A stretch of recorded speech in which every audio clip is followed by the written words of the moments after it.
సురేష్ గారు, తమ్ముడు మైపాల్ గారు, అదేవిధంగా వేదిక పైన మా కొడంగల్ నాయకత్వం మొత్తానికి నేను ఎవరో పేర్లు చెప్పలేదు, మనసులనే తిట్టుకోరి బయట తిట్టుకోరి కోరుతూ మరి వేదిక ముందున్న ఉదయం 3 గంటల నుంచి అరెస్టు చేస్తానని పోలీసు వాళ్ళని ఇళ్లకు పంపించిన నీ సంగతి ఏందో మా సంగతి ఏందో చూపెడతామని చెప్పి ఇక్కడికి వచ్చిన మా కొడంగల్ అన్నదమ్ములకు ఆడబిడ్డలకు ముఖ్యంగా మా ఆడబిడ్డలకు హృదయపూర్వకంగా నమస్కారాలు, హృదయపూర్వకంగా మీ చైతన్యానికి వందనాలు. సరిగ్గా 35 రోజులైంది నరేందర్ రెడ్డి గారిని అరెస్ట్ చేసి, వారితో పాటు దాదాపు 30 మంది రైతులను అరెస్ట్ చేసి 35 రోజులైంది. ఒక మాట మాత్రం ఖచ్చితంగా చెప్పాలి, నరేందర్ రెడ్డి గారి కుటుంబాన్ని కలవడానికి మొట్టమొదటి రోజు పోయినప్పుడు వారి తల్లిగారు నరేందర్ రెడ్డి గారి అమ్మగారు 92-93 ఏళ్ళ వయసు ఉంటుంది ఆ పెద్దమ్మకు. నేను సబితక్క పోతే మావోడు చాలా మెత్తటోని కొంటవేరు బిడ్డ అన్నది. కానీ ఆ మెత్తటోడు రేపటి రోజున ఉక్కు మనిషి అయి రేవంత్ రెడ్డిని తుక్కు చేస్తాడు, ఖచ్చితంగా తుక్కు చేస్తాడు. మీ అందరి ఆశీర్వాదంతో కొడంగల్లో తుక్కు చేస్తాడు రేవంత్ రెడ్డిని. ఈ మాట మాత్రం పక్కా యాది పెట్టుకోమని చెప్పి నేను కోరుతా ఉన్నా. ఈ సందర్భంగా నిజంగా నరేందర్ గుండె ధైర్యానికి, ఆ రైతుల గుండె ధైర్యానికి మనందరం కూడా సల్యూట్ చేయాలి. కేసీఆర్ గారి నాయకత్వంలో ఎట్లయితే ఉద్యమంలో ధీశాలిగా పోరాడినామో వారు నిజంగా మీ కొడంగల్ చైతన్యం చూస్తూ ఉంటే మొత్తం మా అందరికీ కొత్త ఉత్సాహం వచ్చింది, మా అందరికి కూడా గుండె ధైర్యం వచ్చింది. ఎందుకంటే సంవత్సరం కిందట అనుకోకుండా ఎన్నికలు ఓడిపోయినాం. ఇందాక దేశపతి శ్రీనివాస్ గారు ఒక నక్క కథ చెప్పిండు. ఆ నక్క వినయాలు ప్రదర్శించుకుంటూ రేవంత్ రెడ్డి అనే ఒక నక్క మొత్తం రాష్ట్రం అంతా తిరిగి అరిచేతుల వైకుంఠం చూపెట్టి ఎవరికి ఏది కావాలంటే అది ఇస్తా అన్నాడు. డిసెంబర్ 9 నాడు ఉరుకుండ్రి, మీరు రుణం తెచ్చుకోండి, 2 లక్షల రూపాయలు తెచ్చుకోండి, నేను వస్తూనే ఉన్నా, సంతకం పెడతా. ఏది పోయిన డిసెంబర్ 9 2023 అది పోయింది. సంవత్సరం దాటింది, ఈ డిసెంబర్ 9 కూడా పోయింది. అయిందా రుణమాఫీ? 2-3 సార్లు రేవంత్ రెడ్డి కాంగ్రెస్ వాళ్ళు ఆడాయిడ మాట్లాడిండ్రు. ఏమని? రుణమాఫీ చేసినామని. అంటే నేను ఒక్కటే అన్నా, దమ్ముందా పోదామా, నీ సొంత ఊరు కొండారెడ్డిపల్లె పోదామా, నీ కాన్స్టిట్యున్సీ కొడంగల్ పోదామా, ఏడికి పోదామో రా, ఒక్క ఊర్లోనన్నా 100% రైతులు కనుకొచ్చి రుణమాఫీ అయిందని చెప్తే నేను రాజకీయ సన్యాసం చేసి ఆడికెళ్ళటే వెళ్ళిపోతాం, మళ్ళా రాజకీయాల్లో కూడా ఉండా అని చెప్పిన. కానీ ఆయనకు కూడా తెలుసు, నాకు కూడా తెలుసు, మీకు కూడా తెలుసు, చూసేటోళ్ళు టీవీలలో చూసేటోళ్ళకు కూడా తెలుసు, రుణమాఫీ కాలే. ఎంత మోసం అంటే 49,500 కోట్లు మొత్తం కావాలి రుణమాఫీకి. నా లెక్క కాదు. రేవంత్ రెడ్డి ప్రభుత్వంలోకి రాగానే మొట్టమొదటి వారం 10 రోజుల్లోనే state level bankers committee meeting పెట్టిండు, బ్యాంకులతో మీటింగ్ పెట్టిండు. ఎంత కావాలి పైసలు రుణం మాఫీ చేసినందుకంటే 2 లక్షల రుణం. వాళ్ళు చెప్పిండ్రు 49,500 కోట్లు సార్ అని చెప్పారు. ఏమైందో ఏమో తెలియదు. 10-15 రోజులకు రేవంత్ రెడ్డి ఎక్కడో మాట్లాడుకుంటే చెప్తున్నాడు, ఒక్క సంవత్సరం మేము కడుపు కట్టుకుంటే చాలు 42,000 కోట్లు మాఫీ చేస్తా అన్నాడు. 7,000 కోట్లు అప్పటికే ఎగిరిపోయినాయి. 10 రోజులకే మార్చిన ఆయన 7,000 కోట్లు ఎగిరిపోయినాయి. ఒక 15-20 రోజుల తర్వాత క్యాబినెట్లో పెట్టిరు రుణమాఫీ అని. 42,000 కోట్లు ఆయనతో సడన్గా 31,000 కోట్లు అయింది. 11,000 కోట్లు అక్కడ పోయినాయి. మళ్ళా తర్వాత బడ్జెట్లో పెట్టిండ్రు, బడ్జెట్ 26,000 కోట్లే అన్నారు. మరి ఏడవైంద్ర నాయన 49,000 కోట్లు 26,000 కోట్లు ఎట్లయింది అంటే చెప్పడానికి ఎవరు రెడీగా లేరు. ఆ 26,000 కోట్లలో కూడా ఈరోజు అరాచకం ఏంటంటే ఇప్పటి వరకు రైతుల ఖాతాల్లో పడ్డది 12-13,000 కోట్లు దాటలేదు. ఏ ఊళ్ళో కూడా 30-35% కంటే ఎక్కువ రుణమాఫీ కాలేదు. ఇది వాస్తవమా? ఎక్కడ కాలే, కొడంగల్లో కాలే, కొండారెడ్డిపల్లిలో కాలే, ఏ ఊళ్ళో కాలే తెలంగాణలో. కానీ సిగ్గు లేకుండా రాహుల్ గాంధీ నుంచి మొదలు పెడితే కింద ఉండే గల్లీలో ఉండే కాంగ్రెస్ కార్యకర్త దాకా అయిపోయింది మొత్తం చేసేసినాం, ఇంకేం లేదు చేయనికే. నేను అడుగుతున్నా, ఒక్కరోజు ఇవ్వాలని అధికారం ఉంది కాబట్టి, నేను టీవీలు చూపెడుతున్నాయి కాబట్టి, నువ్వు మొరుగుడు పేపర్లు రాస్తుండ్రు కాబట్టి ఏది పడితే అది మాట్లాడుతున్నావు. రేపు మళ్ళా ఓట్ల కోసం రైతుల కాడికి పోయినప్పుడు పంచాయతీ ఎన్నికల్లో, జిల్లా పరిషత్ ఎన్నికల్లో ఇదే రైతులు నీకు బుద్ధి చెప్పరా, బుద్ధి చూపెట్టరా, వాళ్ళ తట్టా చూపెట్టరా అని యాడ్ చేసుకొని అడుగుతా ఉన్నా. ఎన్ని రోజులు అబద్ధాలతో గడుపుతావు? నువ్వే కదా చెప్పినావు ఏమన్నావు నువ్వు అన్నాడు. కేసీఆర్ 10,000 ఇస్తున్నాడు బిచ్చమేసినట్టు, నేను 15,000 వేస్తా అన్నాడు. ఇప్పుడు ఆ 10,000 వేస్తుండా కనీసం? వానాకాలం రైతు బంధు ఎగ్గొట్టినాడు ఎవడు? రేవంత్ రెడ్డినా? అందుకే అన్న వస్త్రం కోసం వస్తే ఉన్న వస్త్రం పోయిందంటారు. అట్లా అయింది ఇవాళ తెలంగాణ రైతాంగం పరిస్థితి. బాధపడుతున్నారు. కొడంగల్లో కూడా రేవంత్ రెడ్డి ఓటేసిన ప్రతి రైతన్న బాధపడుతున్నాడు. రాష్ట్రంలో ప్రతి రైతు బిడ్డ అయ్యో బంగారం అసొంటి కేసీఆర్ ప్రభుత్వాన్ని పోగొట్టుకొని వీళ్ళని తెచ్చుకున్నాం, పాలిచ్చే బర్రెనిడ్స్ పెట్టుకొని తన్నే దున్నపోతుని తెచ్చుకున్నాం అని చెప్పి వాళ్ళందరూ బాధపడతా ఉన్నారు. ఇది వాస్తవం. రాష్ట్రంలో ప్రతి రైతు బాధపడుతున్నాడు. ఒక్కరు నువ్వు నేనని కాదు, రాష్ట్రంలో ప్రతి ఒక్కరు బాధపడుతున్నారు. ఇప్పుడు అక్క చెప్పింది, మేము హైదరాబాద్లో ఆడనో ఇన్నో తిరిగేటప్పుడు ఊళ్ళలో పోయేటప్పుడు ఆపి అడుగుతున్నారు. మొన్న నేను గిడ అసెంబ్లీకి నుంచి వస్తున్నా, ఇంటికి ఆఫీస్కి వస్తున్నా, ఆడ సిగ్నల్ పడ్డది, ఆగితే పక్కకు ఒక ఆటో వచ్చింది. ఆటో వస్తే ఆయన హలో అన్నా అని చెప్పి నమస్తే అన్నాడు, అద్దం దించు అన్నాడు. దించగానే సాబ్ మేరా నామ్ మహమూదే అన్నాడు. कैसे हो भाई अन्ना? क्या हालत है साहब? बर्बाद हो गया सब कुछ। कई को क्या हो गया अन्ना? अरे इन्हों आके पूरा बर्बाद कर दिए साहब। अन्ना का फिर क्या करना?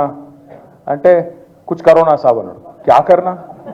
एक वोट का सजा 5 साल है ना भाई, क्या करना अन्ना? अंटे ఆయన ఏమన్నా డరికానా మహమూద్? कोई तरकीब नहीं है क्या साहब? ఏం ఉపాయం లేదా అంటుడు. ఇది ఒక మహమూద్ ముచ్చట కాదు, ఇది రాష్ట్రంలో అందరి మనసులకు ఇదే ఉంది. ఏమైనా ఉపాయం ఉన్నదా ఈ సన్నాస నాయకులు? కానీ ఒకటి మాత్రం వాస్తవం, జనరల్గా ఒక 3.5-4 ఏళ్ళకి వస్తుంది కోపం ప్రభుత్వం మీద. పని చేయకపోతే 3 ఏళ్ళు చూస్తారు, 4 ఏళ్ళు చూస్తారు. తెలంగాణ ప్రజలు మంచోళ్ళు, చేస్తాడేమో, ఏమో ఇంకా టైం ఉన్నది కదా, ఇంకా వచ్చే సంవత్సరం చేస్తాడేమో, మళ్ళా బడ్జెట్లో పెడతాడేమో, 6 నెలలకి ఏమైనా చేస్తాడేమో, ఇట్లుంటుంది కథ. కానీ రేవంత్ రెడ్డి కాడికి వచ్చే వరకు మాత్రం సంవత్సరం లోపట్నే ఆ నీలి రంగు నక్క మొత్తం వర్షంలో తడిసింది, అసలు రంగు బయట పడ్డది. ఎప్పుడు ఈ నక్కను వదిలించుకుందామని తెలంగాణ సమాజం మొత్తం ఇవాళ ఎదురు చూస్తూ ఉన్నది. ఇది వాస్తవం. 1-2 కాదు, ఎన్ని అబద్ధాలు. ఈ 6 గ్యారంటీలు, 420 హామీలు, నేను వాటి గురించి చెప్పా. ఫ్రీ బస్ అన్నాడు, తులం బంగారం అన్నాడు, స్కూటీ అన్నాడు, మన్ అన్నాడు, మశానం అన్నాడు, ఏది లేదు, ఉన్నదే పోయింది. ఉన్న రైతు బంధే ఎగ్గొట్టినోడు కొత్త ఏమని ఇస్తాడా? ఇవాళ ఊరికి అమ్మతోడు చెప్తున్నా, ఇంకొకడు రేషం ఉన్న మనిషి అయితే ప్రజలు తిట్టే తిట్లకు ఎప్పుడో చచ్చిపోతుండే. రేవంత్ రెడ్డి కాబట్టి బతుకున్నాడు. పురాగా సిగ్గు తప్పినోడు, పురాగా ఇజ్జత్ లేనోడు కాబట్టి బతుకుతున్నాడు. కానీ ఇంకోడైతే ఎప్పుడన్నా ఆయన ఓ బకెట్లో నీళ్లు పోసుకొని ఆయన నీళ్ళలో దుంగి చచ్చిపోతున్నాడు. అరే రామ, ఏం తిట్టుడు అది? మేము కూడా విన్నాం, మస్తుగా విన్నాం. కానీ అవి ఏం తిట్లు నాయన? ఆడ మూసి ఒడ్డు పొంట పోయి ఇక్కడ గొట్టం వెట్టుడు ఆలస్యం, ఏడున్నాడు రమ్మను అని. అరే గంత కోపం ఏంద్రా పోయేట? మామూలు కోపం లేదు ఒక్కొక్కలకు. రమ్మను, ఇప్పుడు ఇక్కడ రమ్మను దమ్ముంటే. నిజంగా చెప్తున్నా, రేవంత్ రెడ్డి గారు కెమెరాలో చూస్తున్నావు, ఇక్కడ పోలీసు వాళ్ళు కూడా ఉన్నారు, నీ వాళ్ళు నాకు ఎరికే. రేవంత్ రెడ్డి యాది పెట్టుకో, యాడికి పోయినా ఒక 500-600 మంది సెక్యూరిటీని పెట్టుకుని, లేకపోతే మాత్రం ఈ బలగొట్టేటట్టున్నారు ప్రజలు. ఎక్కడికి పోయినా మాట్లాడతారు, అక్కడక్కడ డైలాగులు కొడుతుంటారు రేవంత్ రెడ్డి. మగోడి అయితే రా, అప్పుడప్పుడు ఆగురా అయ్యాను, మీలో లేదు చెవులలో మీలో లేదురా భయ్ ఆగు. అక్కడక్కడ మాట్లాడుతుంటాడు. కేసీఆర్ దమ్ముందా అంటాడు. కేసీఆర్ అంటాడు. నేను అంటున్నా, కేసీఆర్ కావాలంటే నాకు మన సోషల్ మీడియాలో పోస్టులు పెట్టే పిల్లగానే తట్టుకోలేకపోతుండే ఈయనకట కేసీఆర్ కావాలన్నారు. అవసరమా? ఈ చిట్టినాయుడు గింత మనిషి వీడు, వాడు మళ్ళీ చిట్టెలుక గాయన కంటే కేసీఆర్ కావాలన్నట. అందుకే మేము చెప్పినాం మొన్న, అంత లేదు నీకు చేతనైతే. అక్క అడిగింది ఇవాళ పొద్దున, జగదీష్ అన్న కూడా చెప్పిండు. ఏం చెప్పిండు? ఇప్పుడు అసెంబ్లీ నడుస్తుంది కదా, రేవంత్ రెడ్డి గారు, నాకు ఈ భాష ఇష్టం ఉండదు నిజంగా చెప్పానంటే, కానీ తప్పదు. అప్పుడప్పుడు నాకు ఇష్టం ఉండదు. నేను చదువుకున్నా, రేవంత్ రెడ్డి లెక్క నేను ఆడ ఆవారా తిరిగినోని కాదు. చదువుకున్నా, కష్టపడ్డా. నేను ఎక్కడో పోయి బయట దేశంలో పోయి కొంత ఉద్యోగం సంపాదించుకున్నా, కొంత పేరు సంపాదించుకున్నా, నాకు ఇష్టం ఉండదు. కానీ ఇక కుక్కగాడుకు చెప్పు దెబ్బ అన్నట్టు ఇసుంటోళ్ళకి ఇట్లే చెప్తేనే అర్థమవుతుంది. అందుకే చెప్తున్నా, రేవంత్ రెడ్డికి అడుగుతా ఉన్నా నేను, రేవంత్ రెడ్డి నువ్వు నిజంగానే మగాడివే అయితే అసెంబ్లీ నడుస్తుంది కదా, 15-20 రోజులు పెట్టు.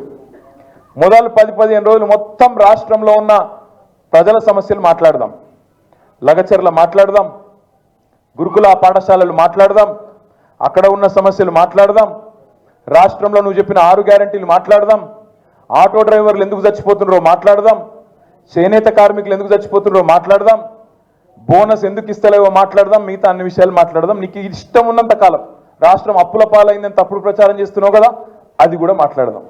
నువ్వు నిజంగానే మొగాడివి అయితే 10 రోజులు ఇదంతా ఒడిచిపోయినాక మిగిలిన 4-5 రోజులు ఉన్నాయి కదా, ఈ స్కాము ఆ స్కామ్ అంటున్నావు కదా, మొగోనివైతే అసెంబ్లీలో చర్చ పెట్టు, అక్కడనే సమాధానం చెప్తా నీకు అసెంబ్లీలోనే చెప్తా ఉన్నా. ఈ ఫార్ములా ఆ ఫార్ములా అంటున్నావు కదా, ఏ ఫార్ములా అన్నదే నీ ఇష్టం, తీసుకురా అసెంబ్లీలో పెట్టు. 4 గోడల మధ్యన క్యాబినెట్లో కూర్చొని ఎవరిని ఎట్లా లోపల పెట్టాలి, ఎవరి మీద ఏం కేసు పెట్టాలి, ఎవరిని ఎప్పుడు నూకాలి, ఇది కాదు ప్రభుత్వం చేయాల్సిన పని. ప్రభుత్వం చేయాల్సిన పని ప్రజాహితమైన పని చేయాలి, ప్రజలకు మంచి చేసే ఆలోచన చేయాలి. ఎప్పటి నుంచి మరి కొత్త రేషన్ కార్డులు ఇవ్వాలి, ఎప్పుడు పెంచిన పెన్షన్లు ఇవ్వాలి, ఎప్పుడు 6 గ్యారంటీలు అమలు చేయాలి, ఎప్పుడు 420 హామీలు అమలు చేయాలి. బీసీ డిక్లరేషన్లో చెప్పినావు, రైతు డిక్లరేషన్లో చెప్పినావు, విద్యార్థి డిక్లరేషన్ అని చెప్పినావు, ఎస్సీ ఎస్టీ డిక్లరేషన్ అని చెప్పినావు. వాటిలో చెప్పిన మాటలు ఎప్పటి నుంచి అమలు చేస్తావో గవి చర్చ చేయాలి క్యాబినెట్లో. గవేవి లేవు. మీరు చూస్తున్నారు ఎంత ఎంత ఎక్కింది అహంకారం నెత్తికంటే. మొన్న మీరు చూసిండ్రు ఢిల్లీలో ఇండియా టుడే అని ఒక టీవీ ఆడ చర్చ పెట్టింది.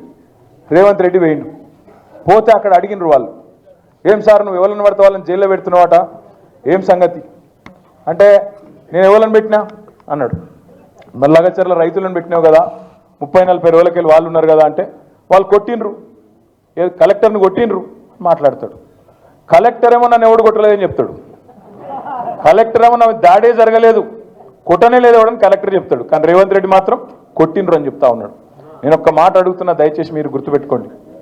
ఒక లగచర్లలో రైతులనే కాదు, ఇలా సోషల్ మీడియాలో పోస్టులు పెట్టే పిల్లలకు ఎస్ఐలు ఫోన్ చేస్తున్నారు, సిఐలు ఫోన్ చేస్తున్నారు, డిఎస్పీలు ఫోన్ చేస్తున్నారు. నేను చెప్పేది కరెక్టేనా? ఫోన్ చేసి బెదిరిస్తున్నారు. ఎందుకు బిడ్డ మీకు లోపల పెడతాం, కేసులు పెడతాం, లోపలేస్తాం అని మాట్లాడుతున్నారు. ఇప్పుడే ప్రవీణ్ గారు చెప్పినట్టు కోస్గిలో మీరు ఇక్కడికి వస్తుంటే, హైదరాబాద్లో మీ పార్టీ ఆఫీస్కి మీరు వస్తుంటే, మీ ఇంటికి మీరు వస్తుంటే ఆడబెట్టి మీ మీద పీడీ యాక్ట్ పెడతాం లోపలేస్తాం అని బెదిరించుడు. దాంతోపాటు ఎల్ఎన్టీ ఎల్ఎన్టీ అనేది ఒక పెద్ద కంపెనీ, హైదరాబాద్లో మెట్రో కట్టిరు. ఆయన మొన్న మదినప్పుడు హైదరాబాద్కి వచ్చిండు. వచ్చి ఆయన విలేకరులతో మాట్లాడుకుంటూ ఒక మాట అన్నాడు. ఏమన్నాడు? ఈ ఫ్రీ బస్సు పెట్టినాక మాది కొద్దిగా తగ్గింది గిరాకీ అన్నాడు. అంటే రేవంత్ రెడ్డి ఏమంటాడు ఎరికేనా, నూక్కుని రావని లోపల అంటాడు. అరే అది ఉన్నది చెప్పుడు కూడా తప్పేనా? చెప్పుడే కాదు, ఇండియా టుడే టీవీలో చెప్తుండు అని నూకుమన్నా నేను నూకుమంటే వాడు బొంబాయి వారిపోయినట్టు. అంటే నీకు ఎవరు ఖిలాఫ్ ఆఖరికి పాపం. కానీ ఇది ఏం తప్ప? యాక్టరు, సినిమా యాక్టరు, ఈయన పేరు మర్చిపోయాడు. ఆయన చెప్పేటప్పుడు పేరు మర్చిపోయాడు. తెలంగాణ సీఎం అని చెప్పి అడిగి చూసిండు కొద్దిగా. మనకి ఆయన ఎక్కడో తలిగింది. అయితే నేనేమంటున్నా, గింత అన్యాయం అని పేరు మర్చిపోతే జైలు పెడతావు. ఇక గట్లా తయారైండు మన చిట్టినాయుడు. నేనేమంటున్నా, దయచేసి మీ అందరికి ఒకటే కోరుతున్నా, మీకు ఇవాళనే నాంపల్లి కోర్టులో పట్నం నరేందర్ రెడ్డి గారిది, అదేవిధంగా 27 మంది రైతులది మొత్తం నిన్న ఇవాళ వాదనలు మొత్తం అయిపోయినాయి. అన్న చెప్పింది కరెక్ట్, ఆర్ఎస్ ప్రవీణ్ అన్న. 20-24 రోజులు ఆడికెళ్ళి వికారాబాద్ కోర్టుకెళ్ళి ఇక్కడికి ఫైల్ రాలే. అప్పుడు మళ్ళీ పీపీ లేకుండే. మళ్ళా మన పట్నం నరేందర్ రెడ్డి భార్య శృతి, తర్వాత మన నాయకులు, మన లాయర్లు, మన లీగల్ సెల్లోళ్ళు పాపం అందరు తనలాడి ఆడ హైకోర్టులో రిజిస్ట్రార్ దగ్గర పోయి ఇట్లా ఉన్నది పరిస్థితి, 20-24 రోజులు అమాయకులు పాపం వాళ్ళు జైలు ఉన్నారు, ఇది అన్యాయం అంటే నిన్న ఈరోజు వాదనలు పూర్తయినాయి. మరి అన్ని అనుకూలిస్తే అంతా మంచిగా జరిగితే రేపు తీర్పు వెలువడే అవకాశం ఉంది. మంచి జరగాలని చెప్పి మంచి జరగాలని మనస్ఫూర్తిగా అందరం కోరుకుందాం. దబ్బన మనకు అనుకూలంగా తీర్పు రాకపోతే వెంటనే హైకోర్టుకు పోదాం, అవసరమైతే సుప్రీంకోర్టు దాకా కూడా పోదాం. వదిలిపెట్టద్దు, ఎట్టి పరిస్థితుల్లో రాజీ పడద్దు. ఒక్క మాట నేను మిమ్మల్ని కోరుతా ఉన్నా. మేము పోయినాం, సంగారెడ్డి జైలుకి పోయినాం, చెర్లపల్లి జైలుకి పోయినాం. ఎక్కడైతే నరేందర్ అని ఉన్నాడో పోయి కలిసినాం. మీ నాయకుడు ఎంత గొప్పవాడంటే పట్నం నరేందర్ రెడ్డి. మేము చెర్లపల్లి జైలుకి పోతే నేను, సబితక్క, మహమూద్ భాయ్, ఇంకా మా లక్ష్మారెడ్డి గారు అందరం పోతే శ్రీనివాస్ గౌడ్ సాబ్ కూడా వచ్చిండే. ఏమన్నాడు ఎరికైనా నరేందర్ రెడ్డి, అన్నా నా గురించి విడిచిపెట్టండి అన్న, ఆ రైతులను విడిచిపెట్టండి, రైతులను జల్ది బయటికి తీసుకొచ్చే ప్రయత్నం చేయండి, నేను మంచిగానే ఉన్నా, నాకేం కాదు, వాళ్ళని చూసుకోండి మీరు అని చెప్పి